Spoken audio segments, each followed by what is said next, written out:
오늘 본문에 등장한 수넴 여인을 살펴보면 믿음의 성장이라고 하는 것은 전적인 하나님의 은혜구나라고 하는 것을 깨닫게 됩니다. 수넴 여인은 섬기기를 굉장히 잘했던 것 같아요. 그런데 그녀에게는 아직까지 하나님을 향한 온전한 믿음이 없었습니다.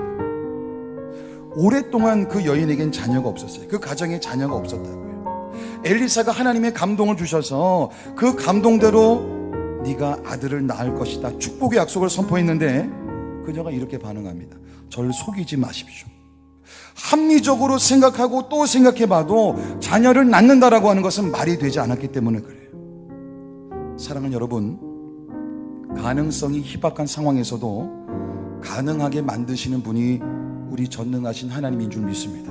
합리적으로 생각하고 또 생각해봐도 말이 되지 않는 그 일을 말이 되게끔 이루시는 분이 우리 하나님이신 줄 믿습니다. 엘리사를 통해서 그 축복의 약속을 주셨지만 그 약속을 믿지 못했어요. 그런데요, 하나님께서는 그녀의 믿음에 대해서 아무 말로도 질책하지 않으셨어요. 그리고 하나님의 때가 되었을 때 하나님께서 직접 그 약속의 말씀을 이루어가셨습니다. 하나님의 은혜는 말 그대로 선물입니다. 내 믿음의 수준과 상관없이 부어주시는 하나님의 선물이라고 하는 것입니다. 이 은혜를 경험한 사람만이 믿음이 점점 자라난다라고 하는 거예요. 아이가 태어났어요. 시간이 흘렀습니다. 그리고 드디어 이 여인의 믿음을 저울에 달아볼 기회가 찾아왔습니다. 갑작스럽게 찾아왔어요. 그 기회는 무슨 일이었냐면 아들의 죽음이라고 하는 큰 산과 같은 문제였습니다. 그런데 그녀의 태도가 이전과는 달라졌습니다. 하나님의 살아계심을 경험했던 그녀가, 하나님의 은혜를 경험했던 그녀가 이제는 그 마음 가운데 하나님이라면 죽은 자도 살리실 수 있다라고 하는 그 믿음을 가지고 하나님의 사람 엘리사를 찾아가기로 결심합니다. 여러분의 믿음이 얼마만큼 자라는지 궁금하십니까? 내 믿음이 정말 있는지 없는지 확인하고 싶으세요? 우리 앞에 문제를 마주할 때마다 그 답을 얻을 수 있습니다. 그래서 문제와 어려움을 마주하는 것은 우리에게 있어서 한편으로는 내 믿음이 얼마만큼 성장했는지를 점검해 볼 수 있는 좋은 기회라고 하는 거예요. 또 이 기회는 우리 믿음의 뿌리를 깊이 있게 내릴 수 있는 의미 있는 시간이라고 하는 거예요. 수넴 여인이 갈멜산에 머물고 있던 하나님의 사람 엘리사에게 달려갔어요.